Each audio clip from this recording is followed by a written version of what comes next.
दोस्तों, आज पहली अग्नि परीक्षा है मोदी सरकार की। लेकिन जिस तरह के अंक और गणित और समीकरण बनकर निकलकर सामने आ रहे हैं, यानी पिछले 24 घंटे के भीतर देर रात जो घटनाएं घटी हैं, उसने मोदी शाह के साथ साथ पूरी बीजेपी को सिर के पल्ला कर खड़ा कर दिया है। उनके अपने विश्वस्त साथी अब दूरी बनाने लगे हैं। ये सब हुआ है देर रात, जब आप सो रहे थे। उस वक्त पूरी की पूरी मोदी सरकार बेचैन चल रही थी, क्योंकि बात सिर्फ स्पीकर पद तक नहीं है। स्पीकर पद के फौरन बाद फ्लोर टेस्ट होगा, और उस फ्लोर टेस्ट में अगर स्पीकर पद वाली जैसे हालात पैदा हुए तो यकीन मानकर चलिए, प्रधानमंत्री से पूर्व प्रधानमंत्री होने में 1 घंटे का वक्त नहीं लगेगा मोदी जी को। और इसी खबर ने पूरी बीजेपी को हिला कर रख दिया है। नमस्कार, मैं हूं प्रज्वल गौतम और आप देख रहे हैं टाइम्स एक्सप्रेस। आज सुबह की सबसे बड़ी धमाकेदार खबर लेकर आया हूं।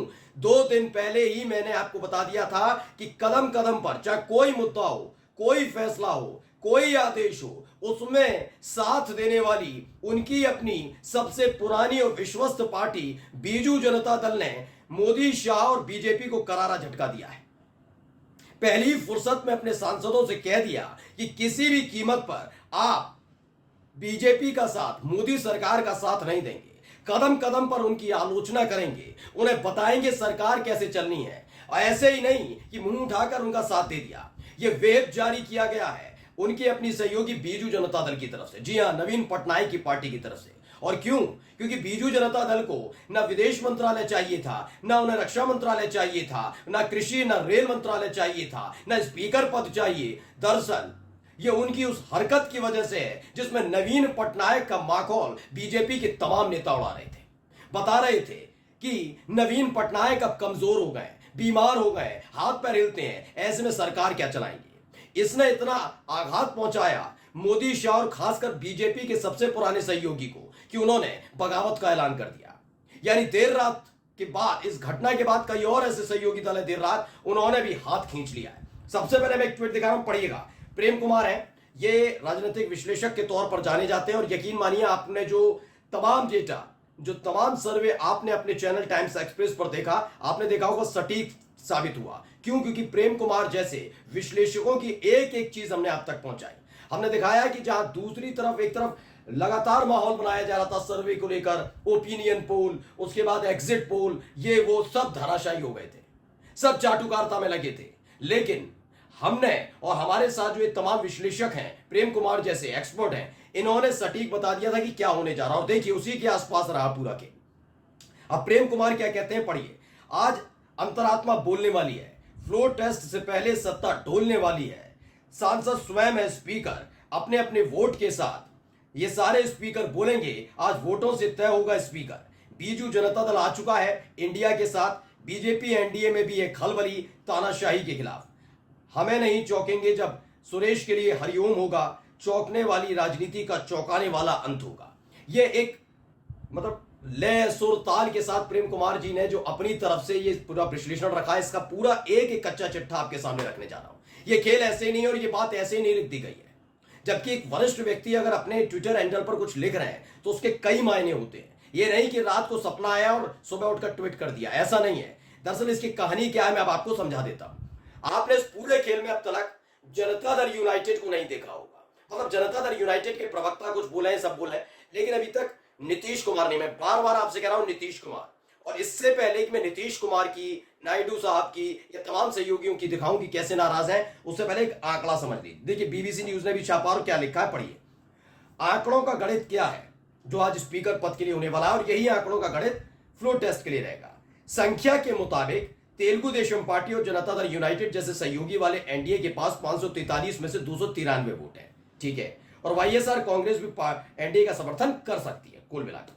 वह इंडिया ब्लॉक के पास 236 सदस्य हैं और इसे कुछ छोटे संगठनों और निर्दलियों का समर्थन मिल सकता है। समझिएगा, सारी चीजें समझिएगा। इसे कुछ छोटे संगठनों और निर्दलियों का समर्थन मिल सकता है। इस समय लोकसभा में 16 सीटें निर्दलीय और छोटी क्षेत्रीय पार्टियों के पास हैं जो इंडिया के साथ आ सकती हैं, इंडिया गठबंधन के साथ आएंगी। और 236 और 16 मिलाकर हो जाती हैं कुल मिलाकर 252। अब आप कहेंगे 252 है उनके पास तो 293 है। तो इसमें एक छोटी सी चीज बता दूं, जिस वाईएसआर कांग्रेस का इन्होंने जिक्र किया है, जगनमोहन रेड्डी की पार्टी का, या तो चंद्रबाबू नायडू रह पाएंगे या वाईएसआर कांग्रेस रह पाएगी। दोनों एक साथ एनडीए में नहीं सरवाइव कर पाएंगे, क्योंकि सबने देखा जब वाईएसआर कांग्रेस सत्ता में थी आंध्र प्रदेश में तो कैसे चंद्रबाबू नायडू के साथ बिहेव किया जा रहा था, व्यवहार किया जा रहा था। उसे चंद्रबाबू नायडू भूले नहीं है, रोए भी थे कि मेरे साथ अगर थी राजनीतिक दुश्मनी, शत्रुता, कुछ भी था तो मेरे साथ करते, मेरी पत्नी के नाम लेकर बदनाम किया गया, रो गए थे बकायदा।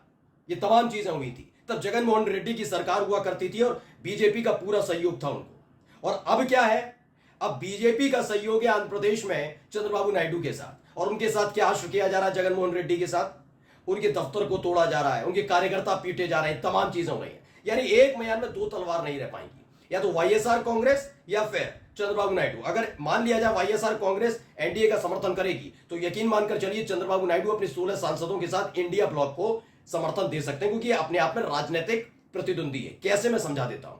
जैसे आप मानकर चलिए उत्तर प्रदेश के अंदर लंबे वक्त तक, अभी 2019 में जरूर हुआ, लेकिन सपा बसपा राजनीतिक प्रतिद्वंदी है। अगर आप जाते हैं बिहार के अंदर, जरूर साथ में मिलकर सरकार बनाई, लेकिन ये हर कोई जानता है जनता दल यूनाइटेड और आरजेडी आपस में राजनीतिक प्रतिद्वंदी, कट्टर अच्छे वाले, मतलब देखने को पता लगता है कैसे। ऐसे ही अलग अलग राज्यों में, जैसे आप जम्मू कश्मीर जाते हैं तो आपको वहां पर महबूबा मुफ्ती और उमर अब्दुल्ला के बीच में जंग देखने को मिलती है, दोनों एक साथ नहीं आते। तो ऐसी स्थिति यहां पर है। ऐसी वाईएसआर कांग्रेस और जगनमोहन रेड्डी की पार्टी और चंद्रबाबू नायडू की पार्टी एक साथ एनडीए में सर्वाइव नहीं करेगी, सबको पता है। यानी कुल मिलाकर 16 सीटों का खेल और होने जा रहा है। यानी 16 सीटें अगर इधर से कम होती हैं, आप खुद लगाइएगा अंदाजा, अगर 16 सीटें कम होती हैं तो हो जाती हैं 277, और ये 16 सीटें उठकर आएंगी इंडिया ब्लॉक के पास, तो कितनी हुई? कुल मिलाकर ये आंकड़ा बढ़ जाएगा और ये हो जाएगा 268 तक, 168 तक, माफी चाहिए, 268 तक। तो 268 और ये सब बना, यानी इनसे बराबर बराबर के ताल्लुकात। और ऊपर से अभी तक नीतीश कुमार की खामोशी। मैं डंके की चोट पर कह रहा हूं, क्या नीतीश कुमार का एक बयान मुझे दिखाइए स्पीकर पद को लेकर उन्होंने दिया? अभी तक नहीं दिया। कौन दे रहे हैं? प्रवक्ता दे रहे हैं। प्रवक्ता अगर दे भी रहे हैं तो मुझे इतना बताइए, इनके प्रवक्ता ये दे रहे हैं। और उत्तर प्रदेश में क्या कह रहे हैं? उत्तर प्रदेश में क्या कह रहे हैं? उत्तर प्रदेश में तो वो कह रहे हैं कि हम अलग से चुनाव लड़ेंगे, हमारा कोई गठबंधन नहीं है बीजेपी के साथ। वो खुलकर मैंने आपको दिखाया था किस तरीके से जनता दल यूनाइटेड के एक बड़े नेता ने, प्रवक्ता ने कह दिया।